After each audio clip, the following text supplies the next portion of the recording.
Beautiful.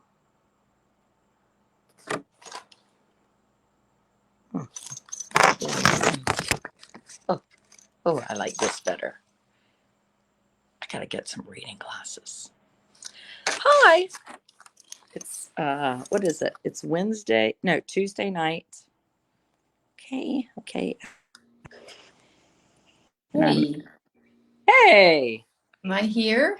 I'm going to turn. Yeah, there I am. How are you? I'm good. I hope you are. I think I need some reading glasses. I know. I do too. Because how do you make this screen full size? Like it's really small, the top. Is there even a way to do it? I would think. It says I'm in the show. Imagine that. I don't know. I don't know how to do it. I don't know. I don't. These are problems. You've got to go pick somebody up shortly, right? Yes, but that's okay. We have a little time to chat. Yeah, it's a busy day for some reason for me. How about you? You were in bingo? Yes, I just went to bingo. I never win, so that's good. That's fun though. What do you have that in your town? Yes, at the beach. Tuesday night. Ooh. Tuesday night dinner buffet and bingo. I love that. Now, Yes. Kate, are you on your computer? I am, which is why I'm so wide. Yeah, maybe that's what I need to do is be on my, well, it's too late now. I'll do that. I'm on my phone and I feel like my head is like. Turn it like Adrian did. Sideways. Look at there. Wow. But it's hard for me that way because I tend to look towards the camera. Yeah. It's hard. I don't know where to look. I totally agree. I'll look forward like this. No, I'm still not doing it. Oh, well.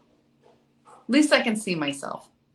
So that's funny, Adrian. When Jamie and we lived for 5 years in a very small town called Two Harbors, which is where we were this past weekend. And Harbor is named after two harbors. We were just up there.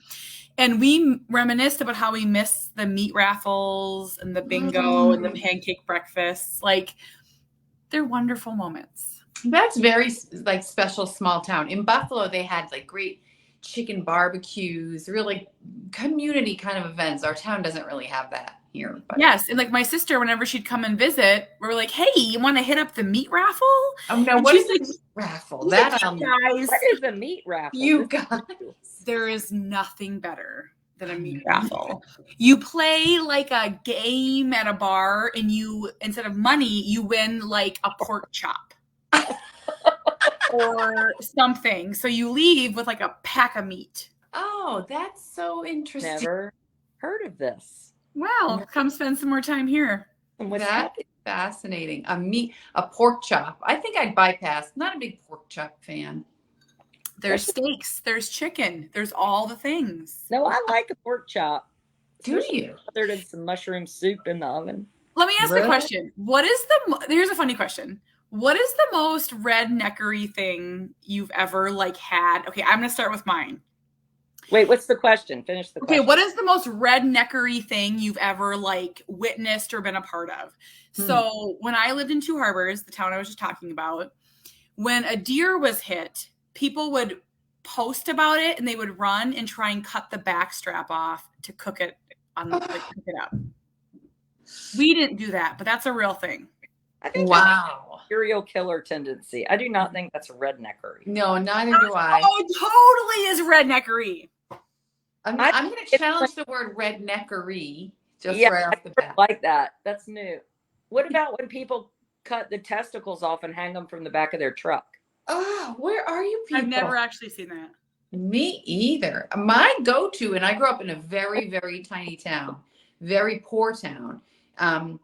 And we had a little county carnival or town carnival every year, and they would divide the field up into squares, and wherever the cow pooped, if you had that square, you would win. Ding, ding, ding, ding, winner. Cow plop or something it was called. I don't remember. It had a name. I never played. And kids in my town would do cow tipping, which is terrible. Just go tip the cow. We did that. Cool. Lots of cow tipping. I've never done cow tipping. Yeah, that's terrible. That's probably the worst. That's probably the So are we all from small towns? So the town that I grew up in is only 1,000 people. Really? Yeah. Yeah, my town, I graduated with 80 people. Mine was 100. And I was third. In the class? Yeah. Yeah. The kids said stop dabbing. Dabbing's out now, I guess. Just when I perfected it. They don't know anything. They have no idea. Mm-hmm. Yeah. We also have Deworming parties. What does that mean? How come I can't see? What are Who's- you deworming? I don't know. I hope not each other. We did fraud giggling at night and buy White Castle burgers. We didn't even have a stoplight, so we didn't have a White Castle. We had none of that. Yeah, we had one diner. Frog gigging is, we have a bunch of frog giggers. What is that? It's a pole with like a big prong on it, and at night you go out and get the frogs and then gobble them up. Oh. Okay. I don't know if I can visit after all. And I was so looking forward to going to Eatonton, but now I'm scared. That might have to be. We'll have a redneckery. Do they eat them? Some do, not I, said the fly.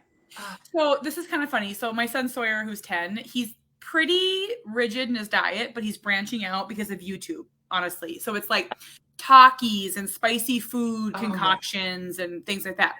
He wants to go to a crawfish boil so bad. Oh. So, and I've actually always wanted to go where they like have the big table with like the corn, the potatoes, the crawfish or crab legs, whatever. Talking about a low country boil. A boil, yeah. Okay. So that's different. But so I told him that you have to, don't you suck the brains out? Do you do that? That is a thing. Wait, someone will comment.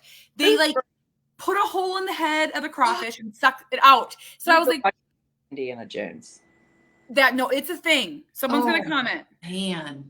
That reminds me of a pig roast. Have you ever been to a suck pig the roast? head. Someone else comment about it. It's Yeah. I love a pig.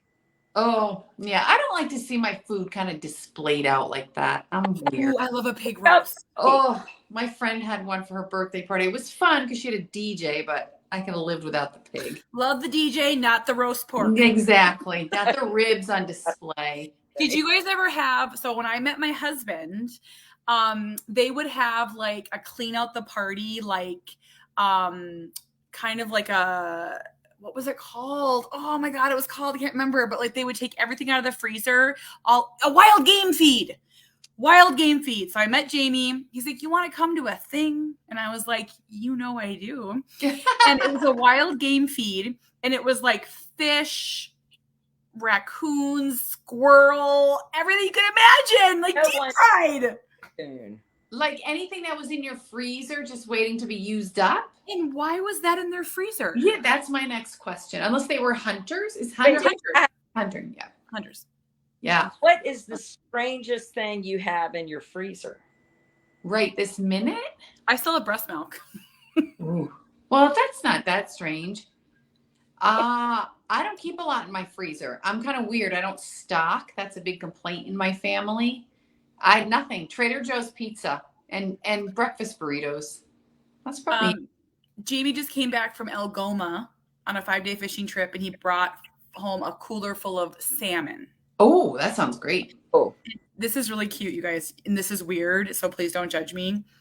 They're freeze dried, the whole body. They're like this big, right? Yeah.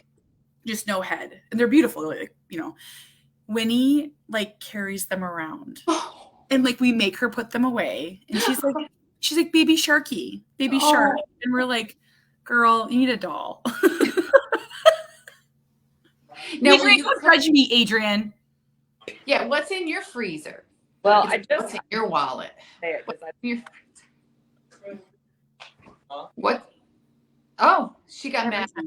Every time. No, she's reliable. She's consistent. So the three of us had a Zoom call earlier today with some people, and Adrian had like a parade of like topless men walk through. Did you notice that? Yes.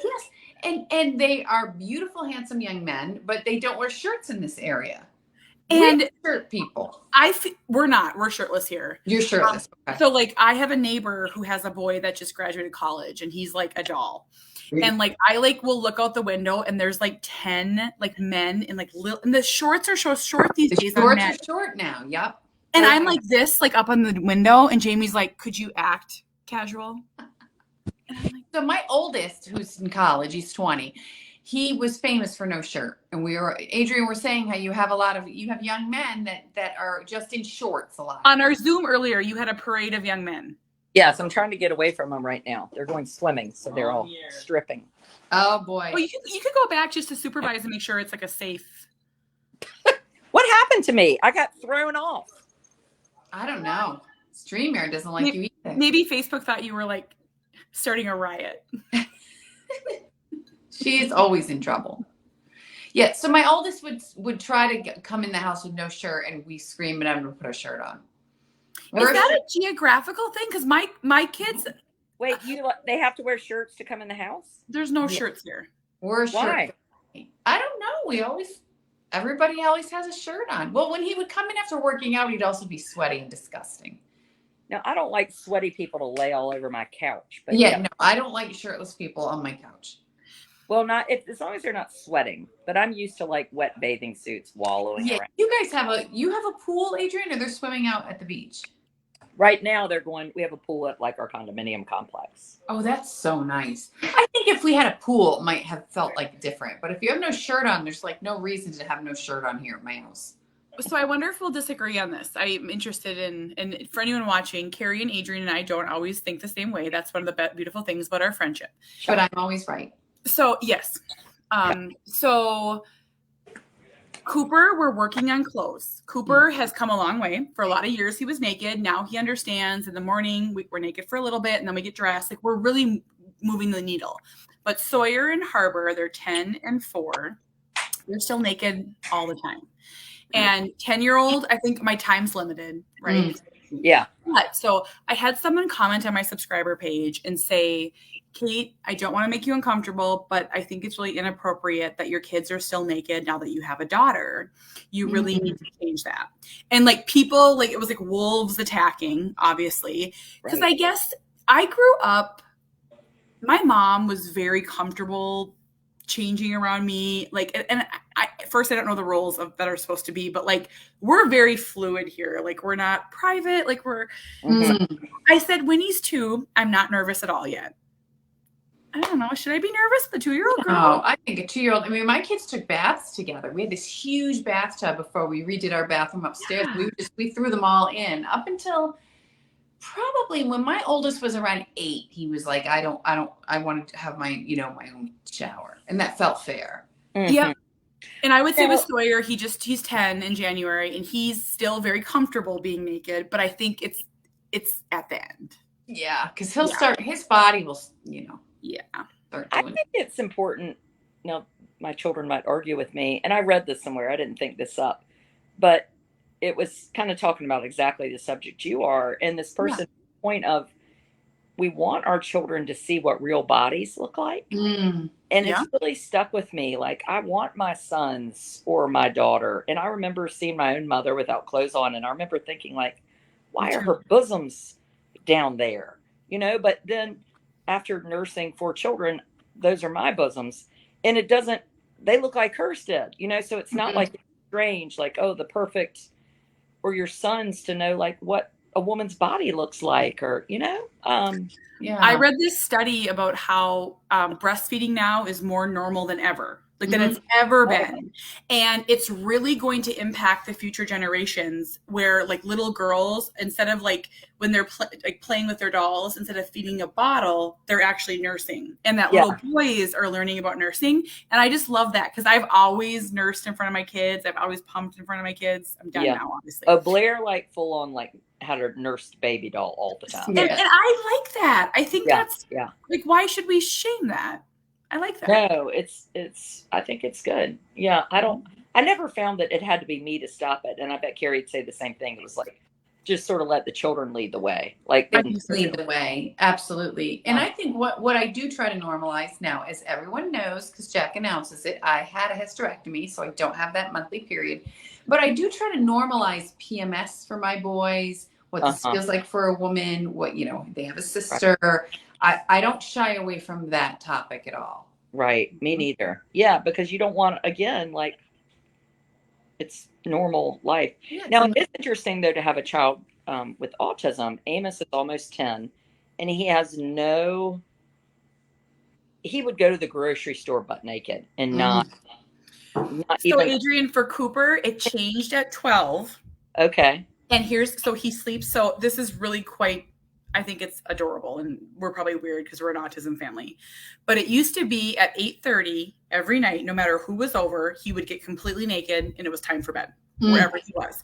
We have memories, like one of our funny stories was on New Year's Eve. We had a whole house full of people. At 8:30, he got completely naked in the living room and sat down and everyone left. And we're done. I got him out. Happy New Year. See you later. But now, like, so if I was to say to him right now, Auntie Jenny's spending the night and Uncle David, in the morning, you have to have clothes on. When they get up in the morning, he'll have clothes on. Wow.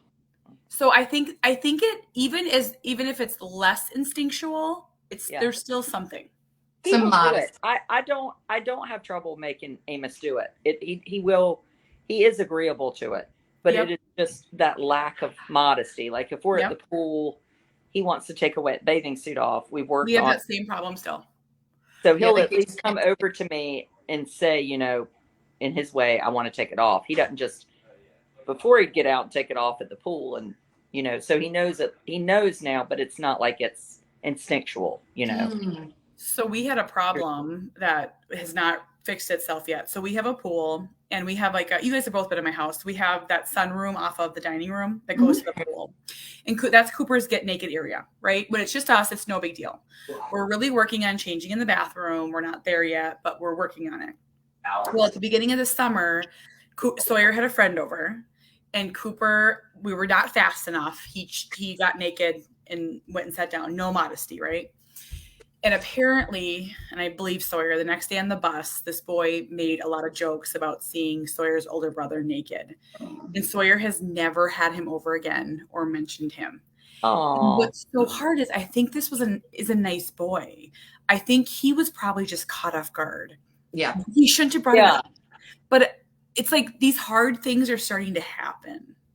Right. Yeah, I could see that from both sides, right? Like being over a friend's house and you're playing at and then just see the older brother. Yeah. Kind of do. Yeah. And that is yes. And he's just talking about it like in a mean, vicious way, but just like a little boy way. Like, boy. Well, so Sawyer said that like Aiden made a joke like, I saw your older brother and your baby sister naked. And like about like how everyone, I think the joke was like everyone was naked at their house, where it was like Winnie, who was one. Yeah. And Cooper. But it's stuck with Sawyer. And I've never seen him hold a grudge, but he's like, I don't want to play with him anymore. So hard. That happened once for us. It was so let me think. My oldest son, he was little, like 7, was invited to a birthday party with a water slide. And then everybody was invited. So I said, hey, I'm going to bring Jack. And he's like, no, don't bring Jack. You'll get distracted. You'll be talking to other parents. And then he'll like go haywire. I'm like, that's ridiculous. I would never do that. I will be there and monitor. Well, an hour later, I look up and at the top of the water slide, Jack has not a stitch of clothes on. He's like 6 years old, standing in front of this party. How old was he? I'd say 6. That was probably the only like kind of naked incident. He never was one, but he did go through a phase where he took his shirt off everywhere. Not everything, just his shirt all the time. And I was just talking to Joe about this. He took his shirt off and he would do the chicken dance. You know, the da-na-na-na-na-na. Like it was. Why? I don't know. I will be honest with you. It was very unnerving. Yeah. It was like a tick. It was like a stim that he developed. Well, I'll tell you, I've been spending a lot of time with other families like ours because I've been kind of really branching onto advocacy. And I'll notice Cooper too, when these kids get sweat on them, those shirts come off. Sweat thing. That's so interesting. I've never really seen Jack sweat in his whole life because that would require moving from point A to point B like faster than a walk. Well, it's been like 95 here and we make him go for a walk. And he gets mad. Yeah. But we're doing it every day. We're walking every day. That's amazing. Super interested in gym equipment. And like there's at our pool at home, there's a treadmill. And he loves to pretend. And I was thinking like, that treadmill wouldn't be a bad idea. No. Yep. Cooper loves a treadmill. Loves. How long will he use it? Well, we're very nervous about it because my friend is a nurse and she scared me and said that every week they see kids in the ER with treadmill injuries. So I'm scared of it. Oh, but it's like you need a really basic one. He wants to walk on it. So I I think it is in our cupboard of tools to use, but I have a really funny video that I did of him where he would sit on it and slide to the end. Oh, It's really cute. I have a really funny video of Jack I've been meaning to share from a couple years ago, learning how to dive. I might have sent it to you once, Kate. And he just crouches at the edge of the pool and just literally falls in, like head first. Oh. But back to the treadmill. You know what Jack loved? We have since gotten rid of it because we didn't use it, but he loved the Peloton. Oh. And Well, that's I've heard of pretty stationary bikes in group homes are a big thing. They're very That's the safe. thing. He loved you know, there's I don't know if you guys are familiar with Peloton, but he loved logging in. He had his own little login and he picked an instructor. He did a 60-day streak with it. And I fully think Peloton should endorse me for that and get me their treadmill. Because I would like their treadmill. Well, and I think we're good people. It's like, I'll buy anything if I think somebody might use it and give you 30 minutes here and there. Mm-hmm. So my friend Gina, who has a son named Carter, who's very similar to Cooper, but he's 18. She was just telling me that he's much like Cooper, hates exercise, probably a lot like Jack. But at the group home he's at, he moved into a group home and loves it, that they started where every resident rode for 5 minutes. And they had this big clock and they keep like increasing the time. And she's like, I never thought he would ever do that. I bet Cooper would too if he had peers that were doing it. Yes, I think external motivation. And Jack just became kind of attached to some of these instructors. And Jack loves not scorekeeping, but he loves tallying things. So it's like, look, and they give you like, okay, for the month of August, you've done 12 days so far. Like he's very motivated by that stuff. Huh. Carrie, I have to ask, when does Jack come home? How close are you? So Saturday, so Joe is going to bring our middle son to a baseball tournament and close to Jack this weekend. And so this is so interesting. I was just talking about this. He's going to pick Jack up on Saturday. Now, I think if it were me, I would arrange for Charlie to come home with another family. I know, Kate, you're familiar with this, like with hockey tournaments, like jockeying people around, and bring Jack right home. Because I just think it's fair. Jack's going to want to come right home because he's been gone for 5 weeks. And Joe's like, no, he's going to stay with us. We're going to stay in a hotel. I'm going to take him out for dinner. It's going to be great. Ooh, that sounds like Jamie expectations. Ooh, that's like a father expectations. I'm trying to remind myself that I don't know everything. No. I know many things, but I don't know everything. Joe has surprised me time and time and again with Jack where I think a plan isn't going to work and it works out just great. And that's where I'm leaving it. So I will see him depending. The other thing is you can't say to Jack, like, okay, we'll be done at noon on Sunday. It depends on if Charlie's team keeps winning. It could go to Monday. I think you are doing the right thing. To me, if somebody wants to do something, as long as I'm not involved, then have at it. Now, if Thomas said, what I think you should do is take him to do that, I'd be like, no, that's not how I'm doing it. But you can do it the way you want to. But it's not, if you're not involved, then so be it. Yeah. And I also, we've talked a lot and I said, just so if he does get like where it's just too much, are you open to making arrangements for Charlie and changing plans and coming back? And he is. So we have a couple my oldest comes home on Friday and is bringing a girlfriend. So we have like a very full house coming up next week. So we'll have, 8 people here and I still have to figure out, well, I know sleeping arrangements that the girlfriend will go on one floor, my oldest will go on another floor, but I still have a lot of other people to sort of move around. So I'm excited, but yeah, so it's interesting because we got another letter today. This is how jam-packed, I don't know if you guys can see, like how packed the writing is on these things. And this was 3 pages of this. He has lots to tell me. What is he saying in this letter? This one they're so hard to read, Adrian. I'm writing this with only 1.5 weeks left. I can do it. I miss you. I can't wait to come back. I wrote in my journal, my plans. He has a journal now that we sent him. It's so dense. I remembered that on July 24th, I think we have a meeting. So he's reminding me of all his upcoming school meetings. Oh gosh, Carrie, he's so wonderful. He's really so wonderful. Just so you know, they're going to a county fair. He says, he warns us, I'll be using my debit card. Can you tell Dad? Because that's something Joe would, be like, all right, I saw Jack use his debit card, like just he's like he monitors things, right? I'm hoping we can make I know our relationship is getting better. To who? You? So Carrie, if he was to have a hard time, so I'm just curious about this from like a bird's eye view. I love Jack. Let's say like it went south going with Joe to the hotel. What would that look like for someone like Jack at his age? Oh, he can get very agitated, and his agitation transfers into belligerence. Okay. Very rude, very, I can't be here. It's too hot. The swearing.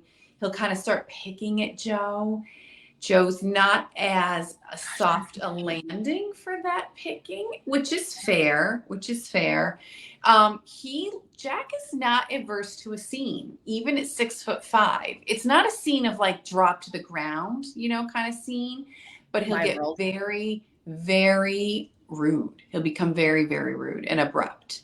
Mm-hmm. So it's hard to work him out of that. When he can get into a really negative space of cycling, and then his anxiety will just kind of like ramp up, and he'll start. His letters that are coming now, I can read the anxiety in them, right? He's starting to get repetitive about going back to his other program because he desperately wants to get back there. So it's like, I'm going back on this date. I'm going back on this date. We had to change it because my brother has decided to do a small service for my mother. I think I told you, which is great. I'm following his lead because that feels important to him. But it's changed Jack's date. And I just knew, like, if we gave him that information, it would become a whole thing. There's another list. I don't know where I put the note that he listed all the ways he could get back to his program from my mother's memorial. Like transportation? Greyhound bus. Ridiculous. Fly. My mother lived in the middle of absolute nowhere. There's no airport. Train.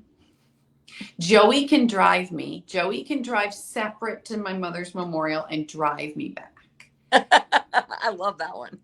Oh, yeah. Joey will love that one too. So I can see he's starting to spin, and that's only going to get worse until he finally gets back to where he thinks he should be.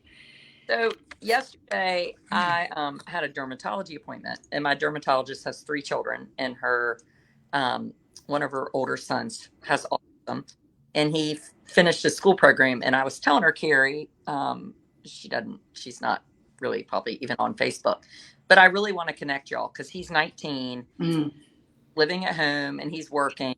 As she says, he tells everybody, I work so and wherever, but I don't work on the weekends because he doesn't want to work on the weekends. Yes. So he feels like and it really reminded me of Jack. But she said, well, he loves going to the beach. They bought a place at the beach recently. She said, but when we went home on Sunday, he had forgotten these like pixie sticks, like something specific he buys at the beach to give to and we were pretty close to home, which is almost 2 hours away, and he realized he had left them on the counter. And he's 19, big boy, and he said, well, we're going to have to turn around. That's so Jack.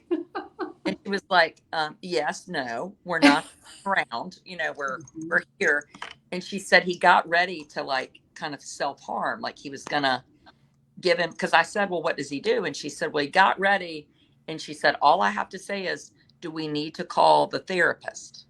And he said, nope, I've got control. I'm breathing, because so I guess she's kind of done it. If he has a fuss, they're like, well, we're going to call the therapist, and he doesn't want to do that anymore. So I thought that's amazing. That sounds very similar to Cooper. Yeah. But mine is, do you want me to call Dad? Oh, I need to come up with something like that. Yep. I haven't had a really challenging moment with Cooper in a long time, and we've made a med change. So we removed, this is kind of, in the weeds with autism stuff, but that's, what we talk about. Cooper's on a whole bunch of Prozac. It's been life-changing for him, giving him a chance, and on a very small ADHD med. And something is making him nap every day for like 3 hours. and it's causing weight gain, and there's a whole cycle of things that go with it. And I don't know what I'm doing, and I'm trying to figure it out. All of you can understand this. Like, it's so hard. There's no one to tell you what to do. There's no autism guide, right? No one's written it yet. Yeah. And Guanfacine? yep. So he's on 1 milligram of guanfacine. So we cut it down to a knock you out. Yep. So we cut it down to a half, and then I cut it out. So he's been out of guanfacine for like 8 days, and he has had some incredibly impulsive, challenging moments in 8 days. But we're talking in a 24-hour period, 15 minutes, 10. But so last night we got to Miracle League baseball after a long day, 3 hours in the car, traveling from Thomas the Train, really pushing it. And he has started this new behavior where he purposely opens his car door as fast as he can to hit the other cars. Now, it's my fault for parking close. I thought I was far enough away. This is the third time he's got me, and he laughs. So we pull into the parking lot. He slams the car door next to me, you guys, and I am so exhausted. I snapped. And I yelled and I said, Mom is mad at Cooper. And then he melted down. Do not tell Cooper that Mom is mad or sad at him. Right. He is so tender. So I get out of the car. I get Winnie and Harbor and send them with Grandma and Grandpa. They're just, 10 feet away. And Grandpa comes to help me. And I'm like, nope, back up. I have a problem here. So I am holding the car door, and my 150-pound, 60-pound son is kicking it as hard as he can to slam that. This is my life, that door again. And like, everyone is staring at me. And I felt like I was naked on a soccer field running, and I have to talk him out of it. We haven't had a hard moment like this in ages. And the whole thing was probably 7 minutes, 6 minutes. And you know what got him out of it? Normally it's the dad thing, but Cooper's best friend's name is Peyton. And she's like, Cooper, you gonna get out of the car? She has Kabuki syndrome, and she's this tall. And he's like, fine. He got out and went with her. That's awesome. But there are such challenging moments. And do you guys ever feel like, Carrie, you're under the microscope, like everyone's staring at you. I've been under that microscope for decades. Absolutely. Even if they're wonderful people and you're sweating and you're like, they expect you to be an expert. And it's like, and then we had another moment where he was mad that he had to be at that baseball game. And I wasn't putting any pressure on him. So if you were a fly on the wall, what Cooper does is he goes up to the fence and he drops to the ground and he kicks the fence ever so loudly. And I have to put my body in between him and the fence. And I was holding his feet and talking him through it. And like, all the loving people in the world were staring at me, not rudely or anything, but it's like, why? And they want to help you. Like, I've had so many instances at the ball field. Our kids spend a lot of time at ball fields. I remember the nicest thing anybody ever did for me is she brought me a bottle of water. Yeah. He was raging. Yes. He was raging. I was out in the outfield, and he was already taller than me. And then he was a flight risk at that time, and just trying to keep him in the here and now and not run from me and talk him through what we're going to do next. And she just brought me a cold bottle of water, like without a word. It was like the loveliest gift I could have imagined. I tell you what is really not helpful is when downright funny, because it's so not helpful, is when we're having even a full-blown meltdown, but we're having a rough time, is when somehow a total stranger really thinks so much of themselves that they think if they come up and speak to Amos, that might, like, I know. And I'm like, do no talking. You'll never ever talk to a child with autism that you do not know. Literally, you are in the trenches of hell doing everything you can from tipping over the edge. Like, I can't deal with you as well. So. Well, what bottle of water. I love that.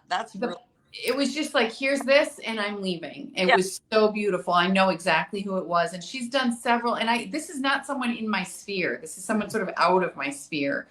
Over COVID, she dropped off one of his favorite sodas that she found, like a type of soda.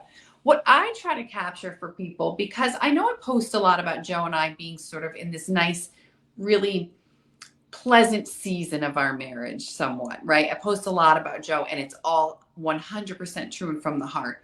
But back in the day, we went after each other. In those moments, and we did it in front of people. We did it in front of our children.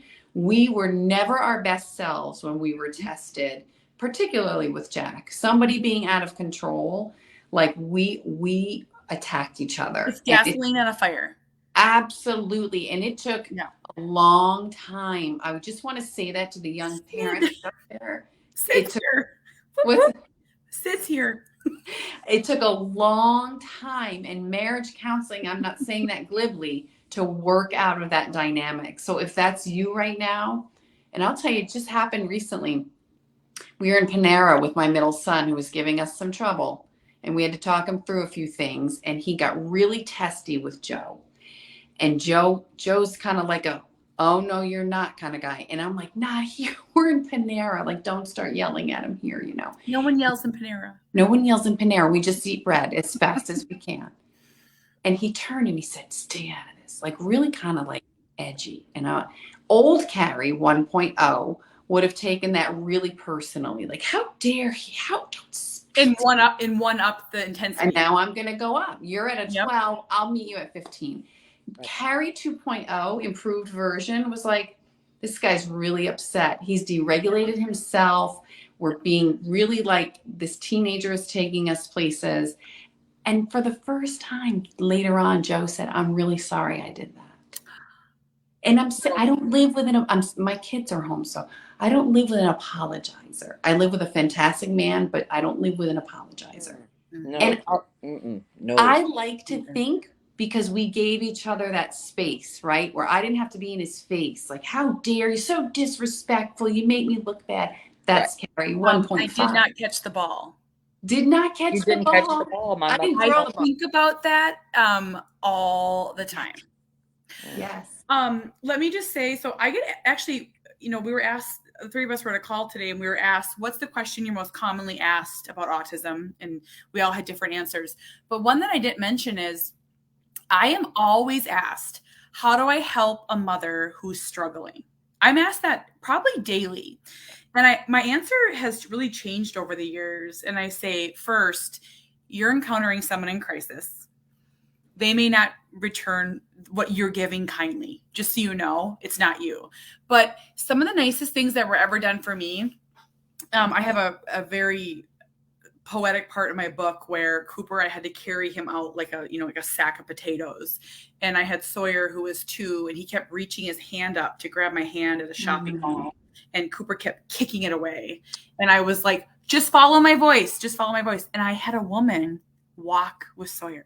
I had no idea who she was. I've had someone pick up my purse. Cooper used to be a purse thrower. I don't know if you ever had that. And she picked up like the little things like lotion. But it's a really interesting thing. Like, how can you help someone when they're in crisis? Most people's response is to not help because they don't know what to do. Yeah. Like, I think this person said, Barry said, oh, well, good. Then a comment on here. I won't do anything. What's that? It's just be thoughtful. One time, we were having a birthday party. Amos was 2.5 because he hadn't been walking long. And we had a fenced in backyard, and we had a trampoline, and there was a side gate that was always locked. Well, we had 3 other children, and he was playing happy on the trampoline. I walk around to get a drink or something, and maybe 3 minutes. And I thought, I need to check on him again. Well, somebody had left the gate open. Yep. And he was gone. Mm-hmm. And I knew he had been right there, and we live right downtown. And so I, yell for Thomas or whoever and run down the driveway, run out in the yard. And as I'm doing that, a police car is pulling up with Amos in the police car. Oh my God. So he had crossed, it's a sleepy downtown, but still it's a downtown. He had crossed our street and another street to go to Blunt's, the drugstore, to get ice cream. And, he and these 2 young girls had been standing over there and found him. And a police officer was driving by, all these great blessings for us. And they knew, exactly who he was, and they brought him home. But I remember that the police officer, I just felt so guilty, and there was no judgment at all. It was just like, things happen. It's okay. And that Yeah. really went so far with me. Mhm. And it's stuck with me now because, you hear we know children with autism are more likely to drown or terrible things Yep. happen because, they do think this happens. And it was like, you hear other parents say, well, that would never happen to me. And it's like, giving grace to someone is really Mhm. important, you know. Mhm. Um, so Yeah. try. I mean, I lost Henry in Boston. He's neurotypical, and and it was a year ago, by the way. I couldn't find him, so things do happen, and I think grace without judgment. And I always just try to say to the mother, like, you're doing everything right, even if it's just quiet. Like, it doesn't have to be grandstanding. It's just kind of like, you're doing all the right things, and I see you, and just to bolster them a little bit, because really, it's their chaos to handle, unfortunately. Right, Mhm. right. Like, Yeah, yeah. I think the go-to for many people is to judge a parent with a challenging child. And once you put your tiptoe in the world of autism and see there's a whole other, there's could be so many things happening here. Yeah, I don't judge. No. I don't judge mismatched clothes. We have friends that have 5 kids, and we always thought 5 was insane, and we have 4. So Carrie, It's we're like insane. 5 is insane.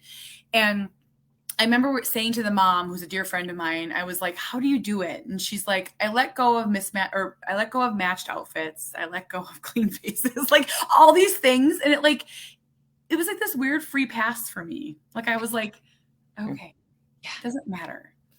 It doesn't matter. My problem is, just tonight I had dinner I met a friend for dinner at this like casual cafe. And there was a family behind us with 4 adorable kids, and the youngest one was not having it. Like, just a full on, like, you know.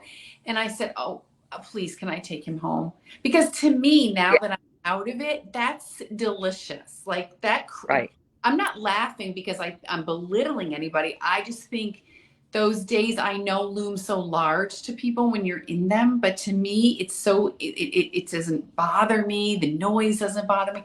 right. And they said, "Oh, today's his birthday, and he's crying because we told him he couldn't jump up and down on the seat." And he was 4. I love 4, age 4. And Oh, Auntie Carrie needs meanwhile, Harvard. we would all be like, "Oh, just jump on the seat. It I doesn't would say matter." this. If somebody told me this, and I wish I had this tool when my kids were little, say they're jumping or they're kicking a chair or something that's disruptive, you say, okay, kick it good and hard 5 more times, and then we're done. So I would have said, jump up 8 more times, make them really good jumps, though, like high, Right, and then we're done. I right. love that. I Yeah, know. That's like Peter Pan stuff. Elizabeth said way better than when they say, "Don't you have your hands full?" I the only thing I used to like literally close my eyes and picture people's faces on voodoo dolls when they would say to me like, "You are gonna miss this," and I'd be like, "I'm gonna kick you in the teeth right now." I try not to do that. I I do try not to try say not. that. I'll I did just it say, every day. "This is fun." I know. Like, where I struggle with that, where I struggle with the concept of you're going to miss this, because I think we can all say we are going to miss this, right? We can say that. We know that, right? Is like, it makes me then in the moment feel guilty for my feelings. That's what pisses me off, is like, I can't love sitting on a toilet seat covered in pee every time. I got shot in the eye with a Nerf gun. Like, this is not enjoyable. Like, my dog eats every shoe. Like, I'm not going to, there's some parts. Well, they always say, like, enjoy every moment. And I say, enjoy some moments. Enjoy some moments. It's much more reasonable. I don't enjoy every moment of my day, but I enjoy quite a few. Fraction of something. Some moments you could just let go. But if you're I feel like I think it's just more to be cognizant of the moment you're in. Like this house that I'm in currently is a train wreck. I mean, look, I have 6 teenage boys staying here. They Where are Is that a meal plan? they're stuck. You do not have a meal plan on your wall, a chalkboard meal plan? Well, no, that's from like 4 years ago. That was during COVID. 4 years ago. It's like frozen in time. We'll find your house 30 years from now. Yeah. Look at this Time COVID capsule. house. They don't even have that food anymore. They don't make it. Adrian, why are you freezing? Get some internet. But actually, I have to go. Blair's 11th birthday. Well, that's worth remembering. Is this your house or your beach house? Where are you? Just our condo at the beach. Yes. But, I'm just not gonna, I know enough to not I'm not gonna spend all day walking around cleaning up and being foul. Like, I want to go to bingo with them, or I want to sit with them at the pool, or I want to listen to these boys talk and be silly seniors in high school, I do. Can I say that? So this is I think, I'm going out daringly saying this. This is very daring for me. But I grew up in a family. Is she going to a dark place? I grew up in a family where cleaning was the most important thing. Mm-hmm. And every weekend was cleaning. The whole entire weekend, we went out for Friday fish fry, and then we cleaned all day Saturday and all day Sunday. Are you talking about when you didn't have children? When I grew up. Oh, see, I loved a Saturday clean before I had children all weekend. Okay, but I'm saying now, back to the life is short and all those things, we do so much with our kids. And if you follow us, you know that we do. I can clean later. I just want to be with my kids in the world and have fun. It's new for us with Cooper. And then I get so triggered by the mess, and it's like, well, shit. I know. It's hard to find that balance, but it's a trick of knowing yourself. Clutter bothers me. Clutter everywhere intrinsically bothers my soul. We fight about it. We don't have it. I don't have a lot of clutter. I have set up my life so that we don't have a lot of clutter. Other things I can let go. I can let the laundry go a couple days. You just have to know yourself. That's the key to me. Uh-huh. So Sawyer and Jamie and I went and grabbed dinner before this live, which we try to do something with Sawyer once a week alone, even if it's just an hour. And Jamie said, we're going camping for 4 nights. This is very big for us. We have never went with Cooper away, and he keeps saying 4 sleeps. He knows we're going camping. So Jamie said at dinner, he's like, "You realize when we get back, Cooper camping for 4 nights? 4, yes." Have you ever taken him for 1 night? Last year we went for 2. Oh, okay, good. You've So here's the hard part. It's actually this is gonna be different than you think, but the really hard part is Cooper won't leave the camper. Cooper loves a camper. He loves a small space. He will nest in. So I keep teasing him. No, a very nice camper. We're renting it. But I'll say to him, I'll go, "Cooper, we're going camping." And he goes, "Yes." And then I'll say, "We're going to go hiking." And so each question, he goes, "Yes." So I'm like, "Hiking." Yes. I'm like, "Biking." Yes. And I'll list all these things. I'm like, "Do you really want to do this?" And he's like, "No." He's so funny. He just wants he is so funny. Oh my God. He's so funny. He just gets pissed. So Jamie said at dinner tonight, he's like, "You realize that when we get back, it's going to be just absolute crap, because we're going to have 3 times the laundry. The house will be trash, getting ready to pack. We'll bring it all." And that's daunting to us. And I said, don't let the awfulness of after steal the joy of now. It's true. But it's true. I feel that. Yeah. That camper, Amos I thought about renting one, like one of those ones that they come in part, and just getting it put in our driveway for 3 days. So we got the boat, Carrie. Adrian, the boat. We have a boat with a cuddy. It's Cooper's most favorite space in the whole entire world. It's this big. He sits in the bed. He nests. He watches his stuff. You had that in your little. What do you have? A bay? I don't know. What do you rich people have? The sound. Bay. We have a sound, and I've said to Thomas, we could buy an old boat with no engine and dock it out there and just use it as a hangout spot. He would love it. Yeah, he would love it. We go to the boat, so I'll bring Cooper down there, or Jamie will, just to clean it. So when you have a boat, all you do is clean it. It's very weird. It's weird and dysfunctional. So we go down there, and he just wants to sit in the boat. Yeah. That's good. All right, I got to fly, my loves. I'm running a few minutes behind for kids stuff, but what are you going to do? I have kids out and about to go need pickup. One is at a diner right now. The driver, I only have one driver. Where is the driver? He's at a diner. Oh, wait, but he can't drive? No, he can. Then I have another one that's out that I have to go get. Oh. I needed another driver, but didn't When work. can she retake it? 2 weeks. So fingers crossed. It's been a day, you guys. It has been such a day, but. Well, you know what, Carrie, you learn from not passing tests. My husband didn't pass the bar exam the first time. Oh, all right. You know, it's just life in general. You know, like you got to learn it at some point. Like maybe it's not the college you get in, or maybe it's whatever. It's just life. I agree. It's just I shocking. agree. Think how seriously my kids take things. I did. This is new for us that they don't sit well with rejection and they don't sit well with perceived failure. Because to me, it's not. It's perceived failure. It becomes a character assassination to them. Mm-hmm. And I'm not like that. We're not like, what have you done? We've never been like, give me your grades. This is terrible. So it's new for me to help them navigate this discomfort. Well, and I think the thing is like, you know, she's going to get it. So it's like 10 years from now, this will just be a blip, a blip. Not even a blip. Not even a blip. She's just, but it feels so big. It feels, she took to her bed. I was like, get out of your bed. She took to her bed. But Carrie, people do love their beds. I love my bed, but I don't take to it. I'm not betting I'm in my bed. I'm not eating anything. Okay. Oh, I love that. That's great when that goes through. We had one that would do that for a while. It like that becomes like some sort of, you just spit. Don't catch that ball. Don't catch that ball. I've seen potato chips go by though. So. I'm not eating anything. I'm going to get back at you for that. For what? I know. All right, ladies. So nice to see you. Thank y'all. That was nice. We'll hop off too. Yeah, I don't mean to cut you guys short by any means. No, we're good. We're tired. I'm flying to Kansas City tomorrow, so if any of you are in Missouri, come see me. Oh, nice. I have a keynote tomorrow night that I didn't know was open to the public. I didn't know. Oh. It's in Warrensburg, Missouri, if anyone wants to come. And the next night, I have a book signing in Lee's Summit, Missouri.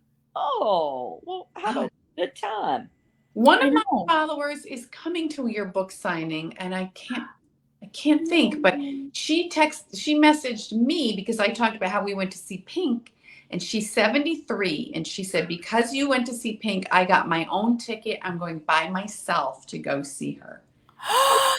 Sweetest thing. So speaking of Pink, did y'all try to register to get Taylor Swift tickets?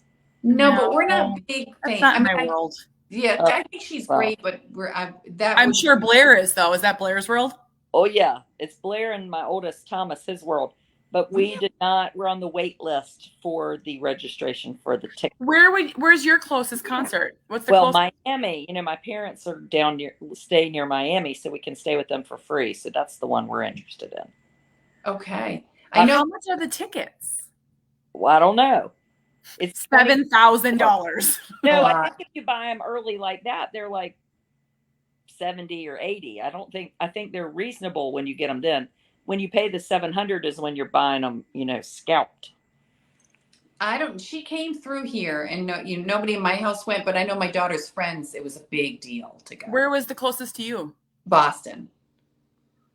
She put on a show in Boston, and the moms were really into it too. I have to say, I know this is unpopular. I like her. I think she's very talented, but I don't have that whole vibe that people have for her, and neither does my daughter. Well, I have this daughter who and her friends sing this music. So now I've kind of like, well, I really like the music. Yeah. Oh, they're saying the tickets are $200. Well, I loved her. So I'm 40, and she was a huge country star. Not everyone remembers that. Like, so she had a great, phenomenal country albums for years that I still have on my phone. Yeah. I think she's great. Pink was like the show of a lifetime. I can't say that enough. Because that one's super theatrical, right? And amazing. Yeah, that's almost wonderful.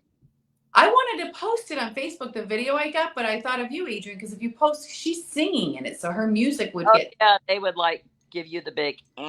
Yes, yeah. Because she flew directly overhead, and then I'm holding my camera, and she dips down. It's crazy. She flew she was at Fenway Park, right across the Fenway sign. She was at the nosebleed level, flying around in go-go boots.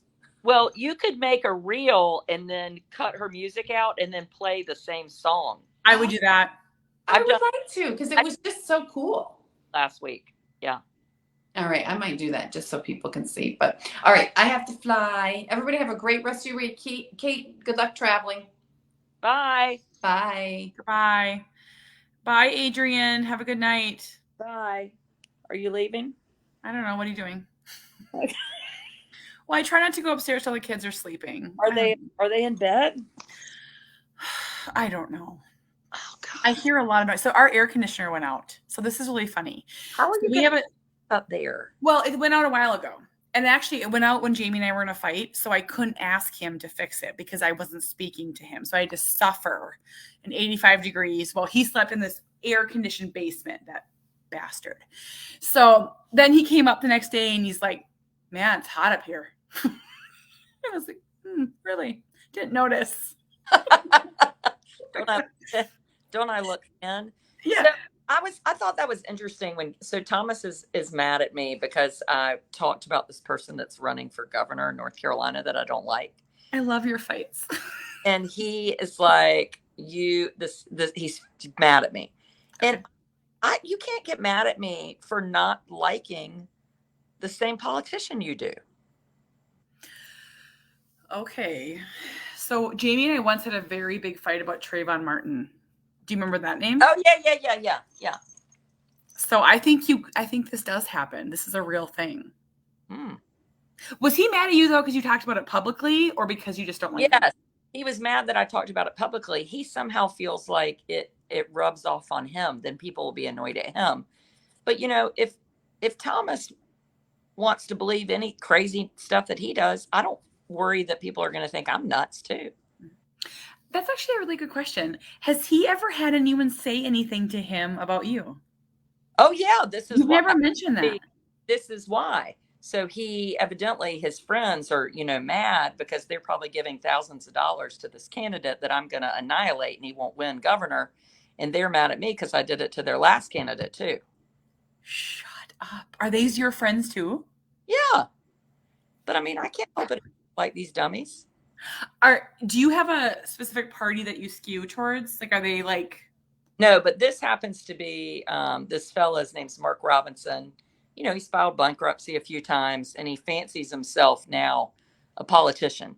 He's probably like the most racist person we've had running in a long time, but he's Black. So people love him because they feel like he's very conservative and Black. So it makes them feel like they're embracing diversity, but he's nuts.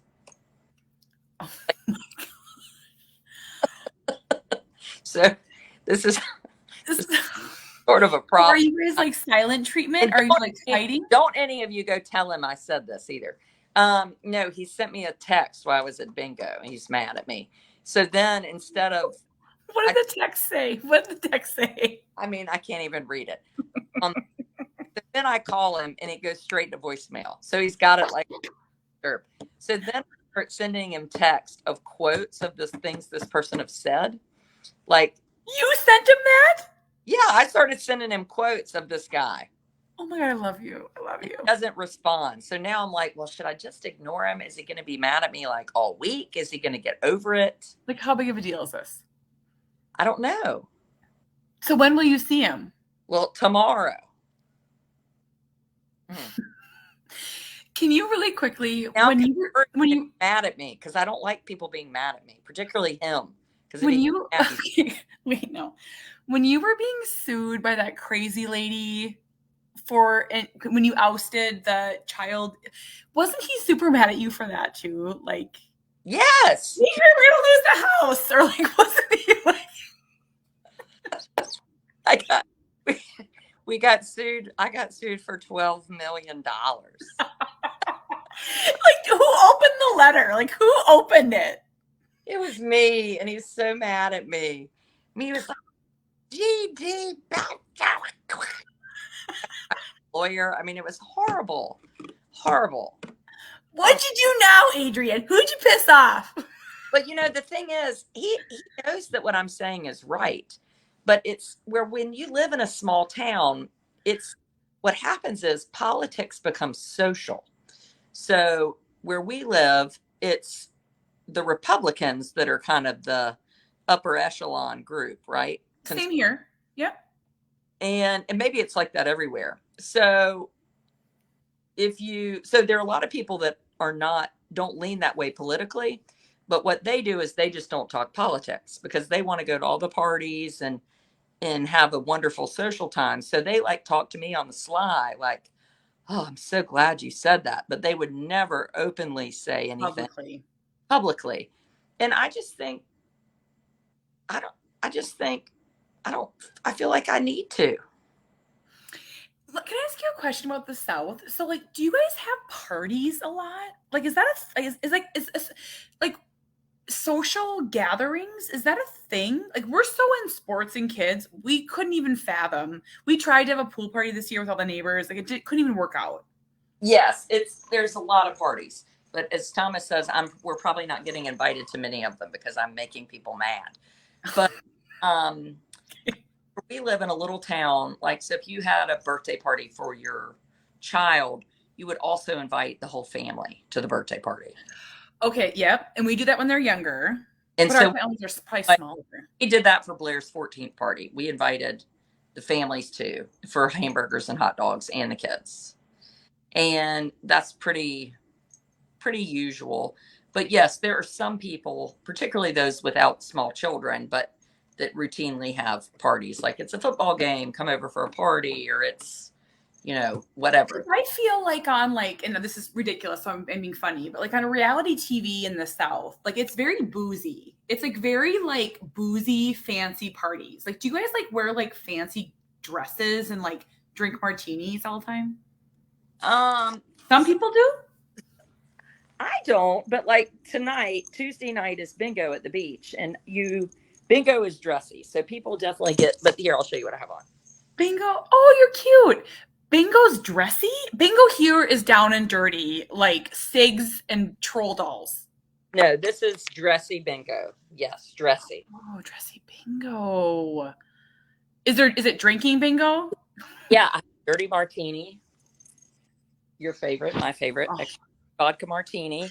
Oh, I had something to tell you, but I can't say it now. Sit and talk to folks, and then you go. They have a buffet, which is nice, and then you sit down and buy your bingo cards for $1 and play bingo.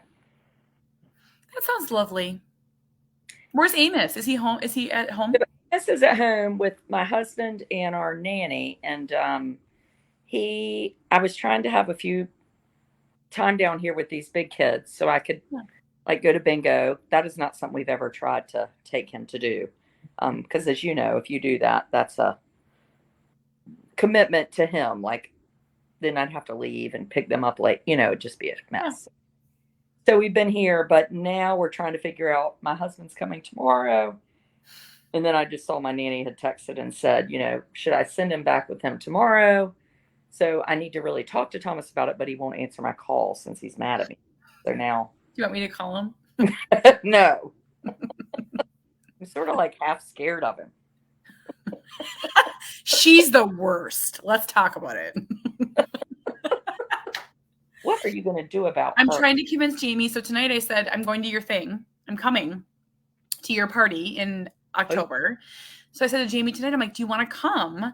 And normally we're very angsty because we don't have a lot of help with the kids for a lot of reasons. And his parents are getting to the point where they can't handle and all the different things, right? And he's like, well, maybe I could come for a day and just fly back. And I'm like, you could. Who cares? Like, just come for a day. Because how fun would it be for the 6 of us to be like in the same room? That would be fun. Yes. Yeah. Yes, that would be fun. Kelly doesn't like my dress. Well, thank you, Kelly. If you have notes, send them to me in the mail. Someone said earlier, right when we started, like, why would you let your 12-year-old be naked in your house? You're gross. Like, well, I don't let anyone do anything. Let's be honest. They just do it. Like, I'm not like Cooper. Take your clothes off. Yeah, like trying to have people. I don't want them naked.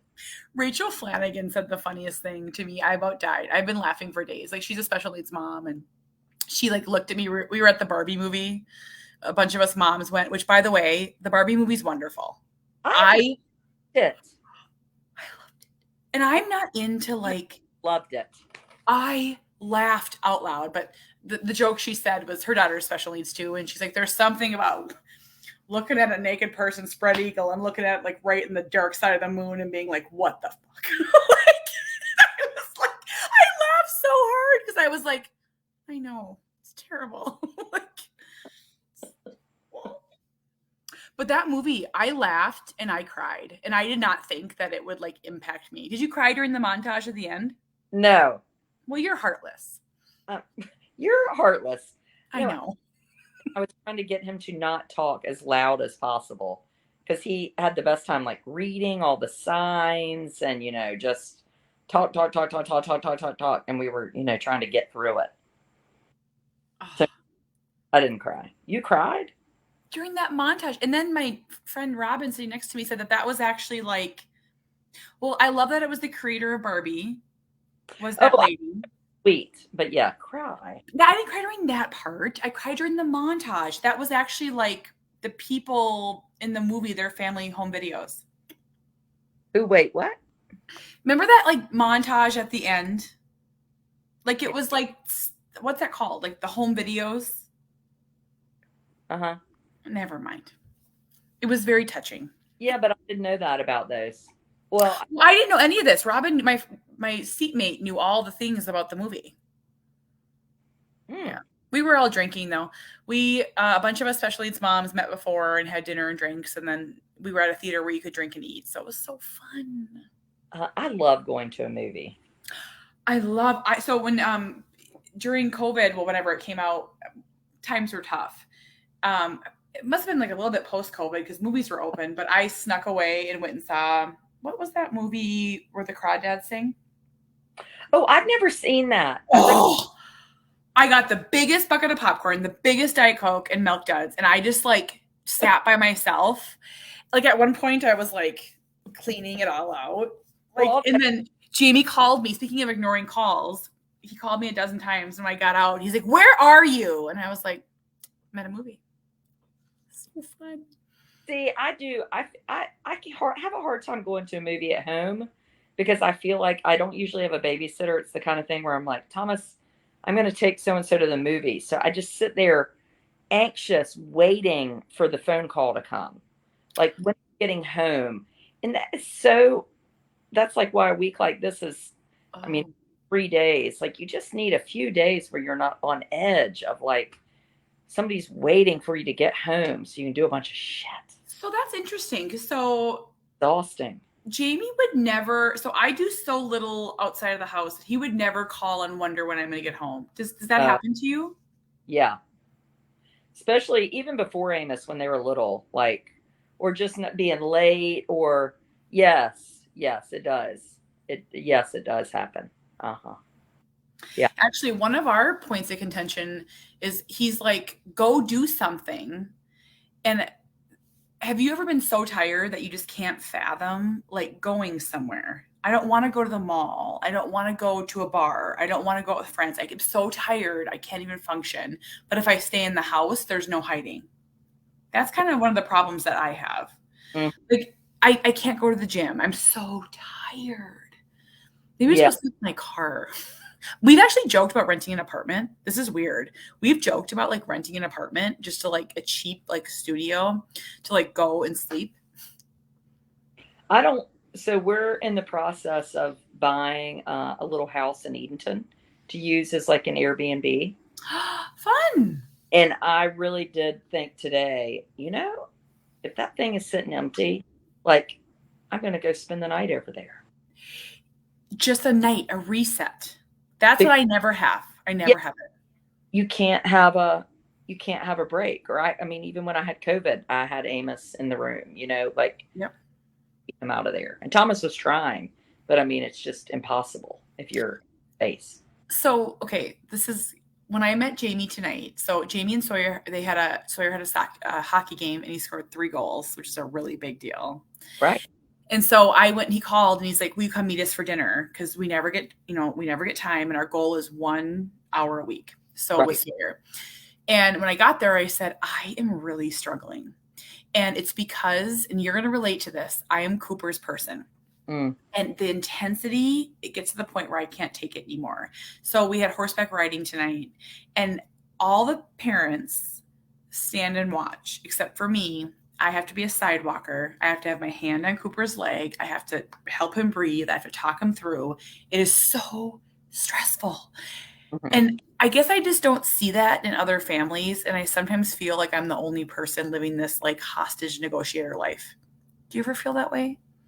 Yeah, it's I'm really, tired. really hard, and it is really tiring. And And it's no like, one gets it. well, you and I mean, I think we know who gets it, but I think when you have a few days away of like, I don't know, just the idea like, I don't want to do anything fancy. Like today, I met my dad for lunch. I mean, I'm just talking about like very basic things that most people take for granted, or run in a store, or just not have to plan out every single freaking thing you're going to do. It's just, Mhm. and it's fine, but it does really wear on you, especially, I mean, you and I both said this, summers are super hard. Mhm. Mhm.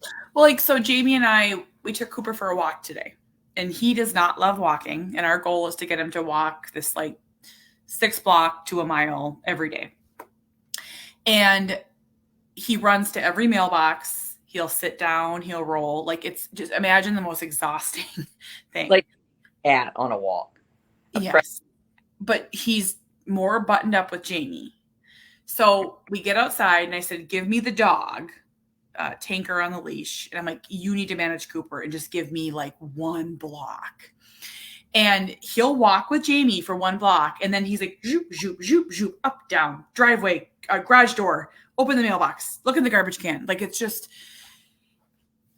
I get to the point where I feel like I'm like screaming into a vacuum. Like, just walk, just walk. And I think people online think that we're saints. I really do believe that. And I am not. I don't ever want to give the perception that this is easy or that I'm a saint, because like everything is so hard. Well, and walking downtown from our house to the playground is like 1, 2, maybe 4 or 5 blocks. I mean, nowhere near a mile, maybe a half mile. I mean, it's really 5 blocks. It takes an hour because of exactly what you're talking about. We have to, we have, all these things we have to look at in everybody's yard, and we have to walk a certain way, and we have to repeat this.